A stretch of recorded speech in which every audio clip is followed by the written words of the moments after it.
हाँ, हम लोग जब पहुँचे यहाँ पर तो उस वक्त ये था कि उस पूरे पेड़ में ना ढेर सारी संख्या में सांप फंसे हुए थे। टहनियाँ फंसी हुई हैं, साथ साथ कई बॉडीज भी यहीं पे मिलते हैं।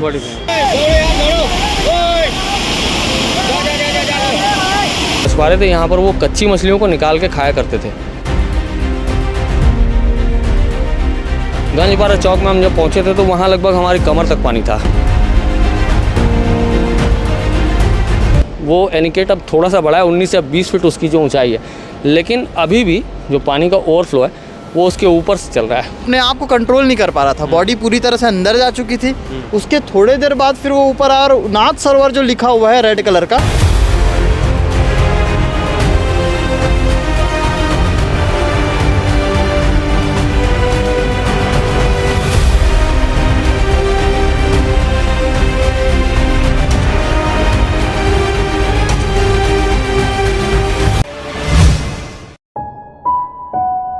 छत्तीसगढ़ में मानसून लगातार आ रहा है और जा रहा है। उसके बाद में कुछ दिन की गर्मी रहती है, फिर अचानक से तेज़ बारिश होनी शुरू हो जाती है। और जैसे ही तेज़ बारिश होती है और हम नदी के मुहानों तक पहुंचकर वहां के हालातों का जायज़ा लेने आते हैं यहाँ पर कि स्थितियाँ क्या हैं, पानी के जो जल प्रवाह है उसकी स्थिति क्या है।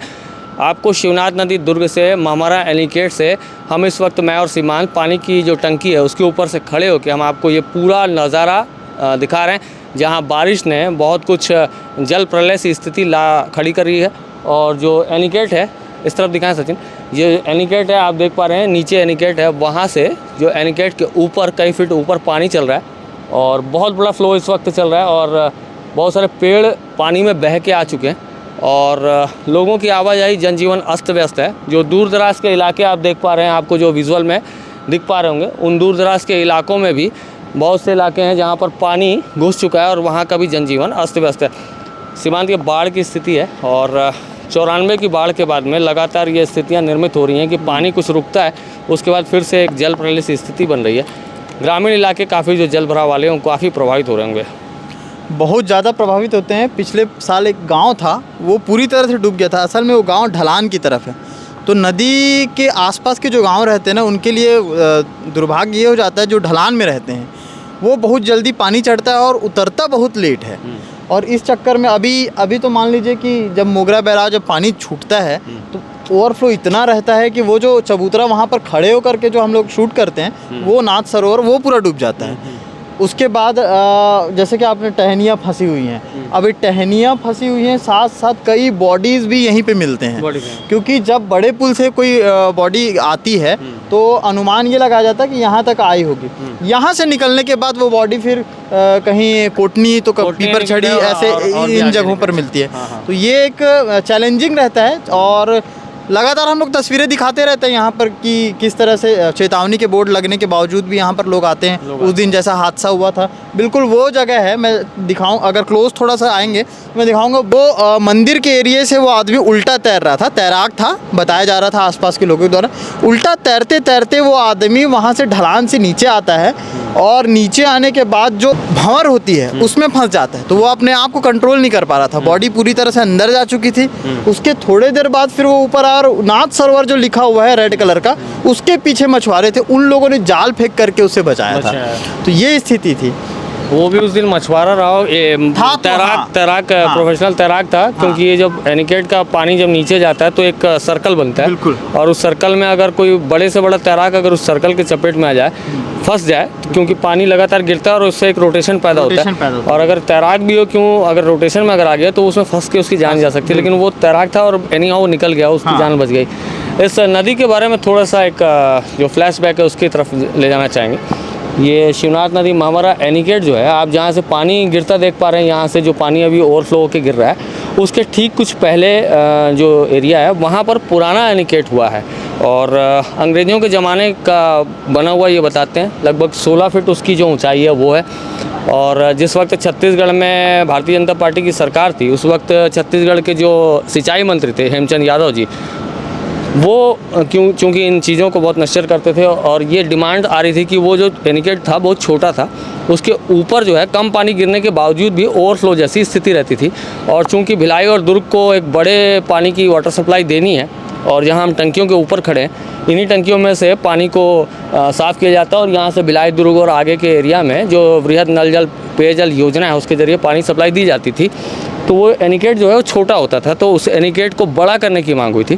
तो जहाँ से आप पानी गिरता देख पा रहे हैं वो एनीकेट अब थोड़ा सा बड़ा है, 19 से 20 फीट उसकी जो ऊंचाई है, लेकिन अभी भी जो पानी का ओवरफ्लो है वो उसके ऊपर से चल रहा है। तो एक ये महती जल प्रदाय नदी है और महती जल प्रदाय नदी के साथ साथ इस नदी में जब ओवरफ्लो की स्थिति होती है तो कई सारी जाने जाती हैं। जो नदी के तटीय इलाके हैं वहाँ पर जैसे कि थनौद हो गया, उस पार के जो एरिया हैं उधर भी, और जो मोगरा बैराज से जो किनारे किनारे जो गांव आते हैं वो गांव काफ़ी प्रभावित होते हैं। खेती डूब जाती है, घर डूब जाते हैं। और आगे अब अगर आप जाएंगे तो कोटनी और ये सब जो एरिया है वहाँ से जो गाँव लगे हुए हैं वो उन गाँव में भी स्थितियाँ बहुत कुछ स्थिति ख़राब रहती है। 94 की बाढ़ हम लोग भी देखे थे। आप लोगों ने 94 का बाढ़ देखा हो? मैं तो पैदाइश हूँ 94 की। अच्छा। आप लोगों ने बाढ़ देखा होगा। मैंने पिछले साल की बाढ़ देखी थी। यहाँ पर जो पानी की टंकी है वहाँ से चढ़ करके मैंने तस्वीरें दिखाई थी।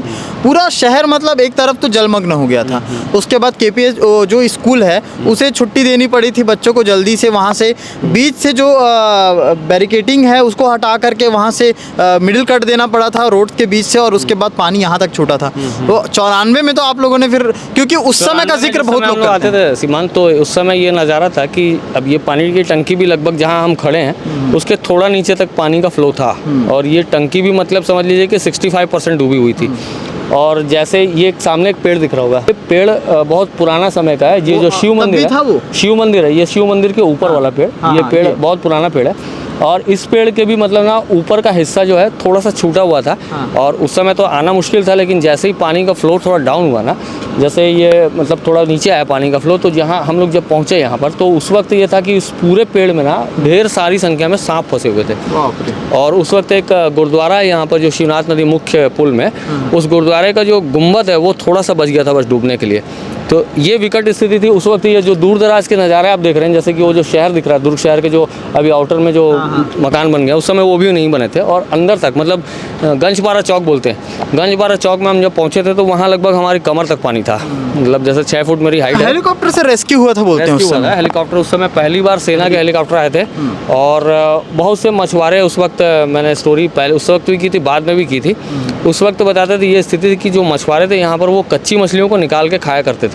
मतलब पकाने के संसाधन नहीं थे उनके पास में, और वो मछुआरे थे, उनके पास अपनी खुद की नावें थी या जो भी ट्यूब्स वगैरह थे, उसमें वो लोगों ने अपने आप का बचाव किया था। बहुत दिन तक वो लोग यहाँ पर रुक पाए थे, और कई लोगों को उन्होंने रेस्क्यू किया था अपने जो संसाधन है उनके ज़रिए से। बहुत लोगों को बचाया था, बचा के निकाला था, लेकिन उनके जो खाने की स्थिति थी उस वक्त और जो आसपास के लोग थे उनको खाना नहीं मिलता था। मतलब जो हेलीकॉप्टर जब पहुँचा तो उस वक्त खाने ड्रॉप किए जाते थे। और बहुत सारे गांव पूरे डूब गए थे। कई गांव में मतलब कुछ भी, मतलब सड़क पहुंचने की स्थिति नहीं थी। कोई मतलब रेस्क्यू संसाधन अगर पहुंचाना है तो आपको थ्रू एयर जाना पड़ेगा। तो एयर फ्लाइट के ज़रिए में, हेलीकॉप्टर के ज़रिए उनको दिया जाता था। और जो लोगों को खाना नहीं मिलता था, तो मछुआरे ही बताते हैं कि जैसे जिन्हें खाना नहीं मिलता था तो वो पानी से वैसे मछली पकड़ते थे, कच्ची मछली खाते थे। वो ये भी बताते थे कि जैसे जो कई पंडित हैं, ब्राह्मण हैं, वो लोग कई मांस का भक्षण नहीं करते। उनकी मजबूरियाँ हो जाती थी कि उनको खाना ही है, जिंदा रहना है तो मछली खाना है, मजबूरन नहीं करना, मजबूरन ये था। तो ये बहुत विकट स्थिति उस वक्त देखे थे। अभी भी बहुत सारी लापरवाहियाँ होती हैं। कई लोग, अभी भी हमने आए तो नदी के किनारे में हम देखा कि कुछ लोग सेल्फी वगैरह ले रहे थे, है ना, और नहा भी रहे थे। कॉलेज से जो स्टूडेंट्स आते हैं, उसके बाद यहाँ पर मुक्तिधाम है, मुक्तिधाम में जो लोग आते हैं वो भी ठीक है, वो आते हैं वहाँ पर ठंडा कर सकते हैं या फिर वहाँ पर हाथ मुँह धो सकते हैं, लेकिन वो यहाँ तक तैरते हुए आ जाते हैं। तो रिस्की इसलिए है क्योंकि प्रोटेक्शन के लिए यहाँ पे कुछ नहीं है, और प्रोटेक्शन तब दिया जाता है जब वहाँ पर मुहैया ऐसा है कि अगर वो रोड चालू हो, वो रोड ही नहीं चालू है, वहाँ पे चेतावनी का बोर्ड है, उसके बावजूद भी लोग वहाँ तक घुस करके आ जाते हैं।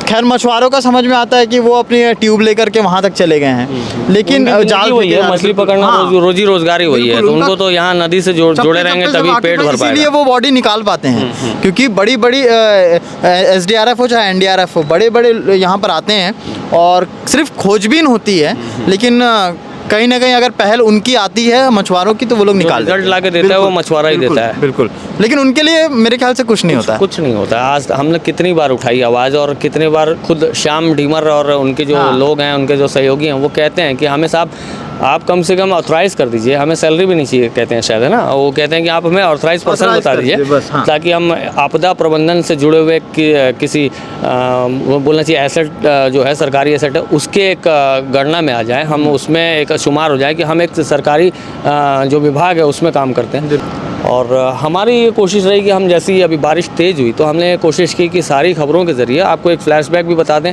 इस नदी से जुड़े हुए हादसों की भी जानकारी दे दें, अलर्ट कैसे रहना है एक बार फिर से हम अपील कर दें अपने लोगों से, अपने दर्शकों से या जो हमें देखते सुनते समझते हैं उनसे अपील करते हैं। सरकार और प्रशासन की भी कान खड़े हो जाएं कि थोड़ा सा आपको यहाँ पर थोड़ा सा मजबूत रहना पड़ेगा, थोड़ा सा अच्छे से काम करना होगा, क्योंकि खाली समझाइश से तो मेरे ख्याल से कुछ होता नहीं है। लोग गलतियाँ करते हैं और ये हिंदुस्तान की पब्लिक है, इन्हें जब तक समझाइश ना दी जाए तब तक ये समझती नहीं। अभी भी बहुत सारी गलतियाँ हो रही हैं, हम चाहें तो नीचे दिखा सकते हैं, लेकिन कुछ जगहों को हम भी नहीं चाहते कि बार बार उन चीज़ों को फ्लैश करें। तो और कुछ बिल्कुल, अब फिलहाल तो यही है, जो तस्वीरें हैं वो ऊपर से आप लोगों ने देखी, मेरे ख्याल से इतने ऊपर से तो जिन्हें खूबसूरती के नज़ारे नहीं देखने हैं देखा तो वो खूबसूरती के नज़ारे भी देख सकते हैं। इस वक्त बारिश का एक अच्छा सुहाना मौसम है और ये नदी अगर विकराल है तो ये नदी और इस तरह का मौसम जो है बहुत खूबसूरत भी है, आसपास का वातावरण काफ़ी हरियाली से युक्त है। तो ये नज़ारे हमने कोशिश की कि सारे विषयों पे बात हो पाए। न्यू वीडियोस के अपडेट पाने के लिए सब्सक्राइब करें केपी न्यूज़ को और बेल आइकन को दबाएं।